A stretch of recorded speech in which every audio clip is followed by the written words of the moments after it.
Good day, my name is Ed McFerran. You've probably seen me before in one of our videos associated with your ongoing tax-deferred exchange. Welcome back.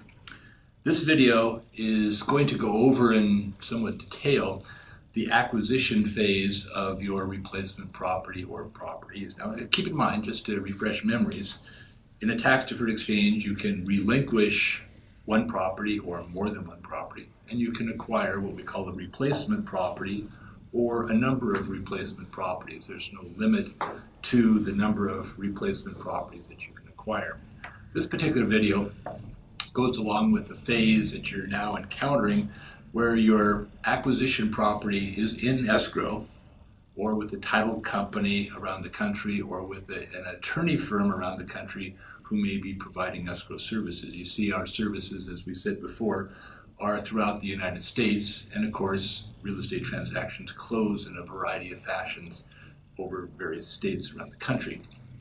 In our practice, we deal primarily with your realtor, if there's a realtor involved, a real estate licensee depending upon the state, and also primarily with the title and escrow people who are closing your transaction or the attorney that's closing your transaction in whatever state that replacement property is actually closing.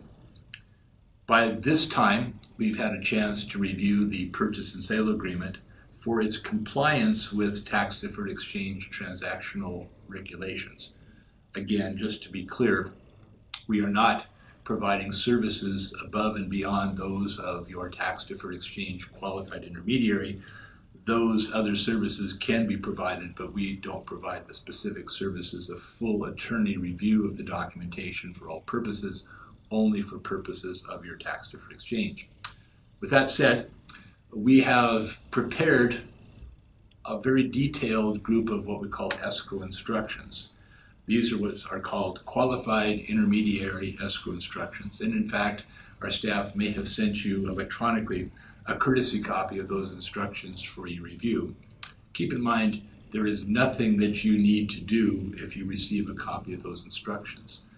Every document that you see in those instructions will be signed by you in escrow, but need not be signed by you separate and apart. The copy that we're sending you is merely for your information and reference and to help prepare you for the acquisition phase of your tax-deferred exchange. Here's what's going to happen now. You're entering into a purchase and sale agreement in whatever state that property is located. You are a purchaser, and in this particular transaction, we need to modify that purchase and sale agreement into an exchange agreement, and we're going to do that not within the confines of the purchase and sale agreement realtors. We're going to do that within the confines of the title and escrow folks. So part of our instructions to them is that we have prepared a legal document that is an assignment of the purchase and sale agreement. In this case, it's the assignment of the purchaser's rights under that purchase and sale agreement to our company, Tax-Deferred Exchange Services. That document is signed by you, also signed by the seller, where they agree and acknowledge that the transaction is going to be completed as a tax-deferred exchange. This changes the transaction from a purchase and sale to the acquisition of a replacement property in your tax-deferred exchange. It's a very important document. It's not all that long, but it's a very important document that is signed by the parties at escrow at closing in order to complete the transaction as a tax-deferred exchange. Financing-wise, you may have been dealing with a bank, a lending institution, a credit union, a mortgage lender, something of that sort for purposes of your acquisition. This doesn't change your acquisition of a loan. This merely changes the method of us acquiring the property. At the end of the day, you will receive a deed to that property. If it's in the state of Washington, it will be a statutory warranty deed. If it's in other states, it will have different names associated with it. But you will receive the deed to the property at the closing of this particular transaction. The transaction becomes one in which tax-deferred exchange services becomes the purchaser. As you take a look at the documents for the closing, which will be presented to you at the time of signing, you will see that the purchaser's name on all the escrow documents is not your name, but the name of our company, Tax-Deferred Exchange Services. This is the company name that we use to provide qualified intermediary services and to be in compliance with the Internal Revenue Service rules. As a result of these instructions, the escrow people will show our company as purchaser, and they will ask you to sign all the documents, merely approving the form and content of the documents. In many cases, you will find that they will have a stamp or some indication where you're not signing as the principal, you are signing merely approving the form and content of all the documents. As a result of that, we will be reviewing the documents for their compliance with tax-deferred exchange regulations, and we will be signing the documents, albeit electronically, albeit potentially in a different state, in order to approve the transaction. The thing that we need to focus on now is the matters of the settlement statement. I'm going to refresh memories a bit here, because in order to complete a tax-deferred exchange, we need to acquire a replacement property. Of course, if we don't acquire a replacement property, we don't have a tax-deferred exchange. So assuming that you are acquiring this replacement property, or potentially others, then at the end of the day, you will have been conveyed to you that property, and we will provide these qualified intermediary services as well as the money. Let's talk about the money part, because those funds, as you know, are being held in a bank account separately set up for your particular tax-deferred exchange, and those funds are earning interest, albeit not a great rate of interest, particularly today in our marketplace, but it's gaining interest for purposes of our use to acquire a suitable replacement property that either you have determined to purchase within the 45 days or declared in your declaration for a purchase after the end of the 45 days. And at the end of the day, we will be able to use those funds for purposes of the purchase of the real estate and attendant personal property associated with that purchase of the real estate. Now we're going to get a little bit complicated, because we need to talk about allowable uses of the money and non-allowable uses of the money. In many transactions, probably about 70% of the transactions for which we provide qualified intermediary services, our clients are obtaining a new mortgage loan for their replacement property. So in 70% of the cases, this video is applicable. If you're in one of the 30% of the cases, you don't have to listen to this portion of the video, because you are a cash purchaser, and all the issues associated with obtaining a mortgage loan and the application process, you need not pay any attention. You can merely fast forward to the next section. If, however, you are obtaining a mortgage loan, you will have by this time already received an approval from your mortgage lender, and you will have gone through a variety of tasks associated with obtaining the mortgage loan. Let's talk about allowable costs. During the course of the negotiations for your acquisition of a replacement property, in many states, there will be an earnest money deposit. An earnest money deposit, of course, goes along with the offer, and if the offer is accepted, typically that earnest money deposit goes in and is held in escrow by the title escrow or attorneys who are providing those services, and those funds are given to the seller upon the completion of the transaction. In this particular case, you may have very well advanced those funds from your own personal account. If you've done so, we will be tracking that, and we will make arrangements at the closing of your replacement property to refund that amount to which you advanced for an earnest money deposit.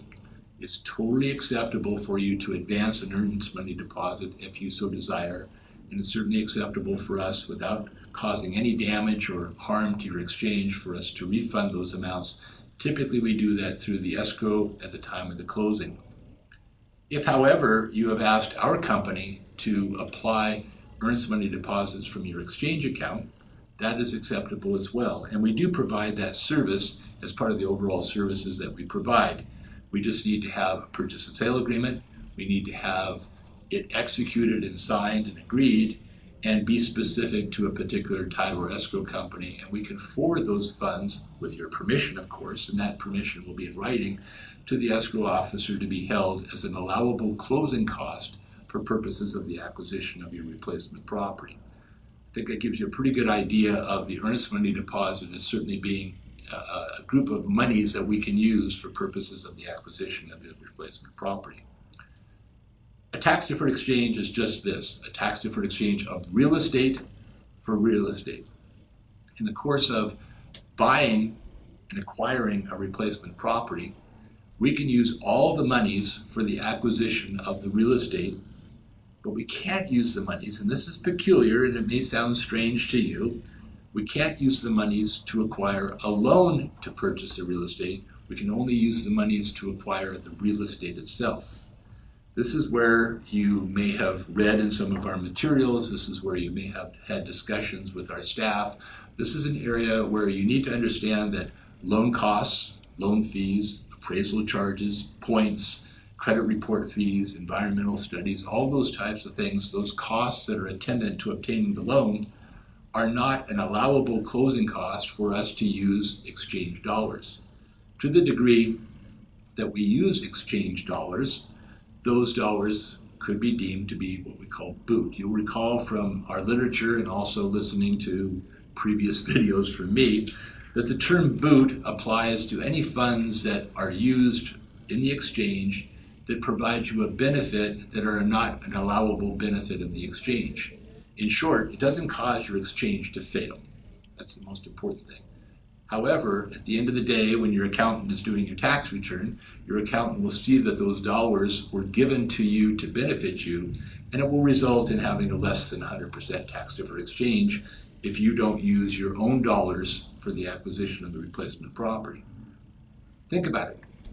To the degree that you are coming in at escrow and supplying your own funds for purposes of the purchase of the acquisition of the replacement property over and above the dollars that we're providing out of your exchange account, you probably are putting the dollars in that are utilized for purposes of obtaining the loan. Think about that for just a moment. Think about it one more time, because if you are putting, let's say, $20,000 of your own funds in addition to the funds that we are placing with the escrow closer, those $20,000 could be allocated to loan costs, and as a result, whether it's going to be loan costs or otherwise, it will allow those funds to flow through appropriately. To the degree that you don't, you may have a situation of boot. This is an area that I highly suggest that you talk with our staff. This is an area that hopefully you have discussed at the time that you're obtaining the mortgage loan. This is an important area that you understand of what are allowable closing costs and what are not. What are allowable closing costs? Well, our fee, of course, is an allowable closing cost. Title fees, escrow charges, recording fees, concessions, all those types of transfer fees, costs, excise tax, any of those fees that are paid for by the exchange or paid for by you in essence, are allowable closing costs and go into the calculation of determining exchange value. So at the end of the day, you can feel comfortable at this stage that we have prepared exchange escrow instructions, that we're working closely with the escrow closers, that we're preparing and comparing the dollar amounts that we have available for purposes of your closing with the dollar amounts that we have in your account. Let's talk about security, one last point in this video. We do not transfer funds to any location for any transaction whatsoever without your specific authority. We do require that that specific authority be in writing. An email is an adequate writing for us in order to accomplish that. It's important that you understand that we will not be transferring any funds in your account unless we have specific written authority from you in order to do so.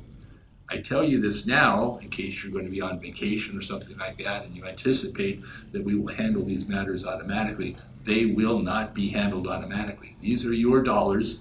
These are not our dollars. We're providing qualified intermediary services, but we don't have authority to act unless you specifically give us authority to act.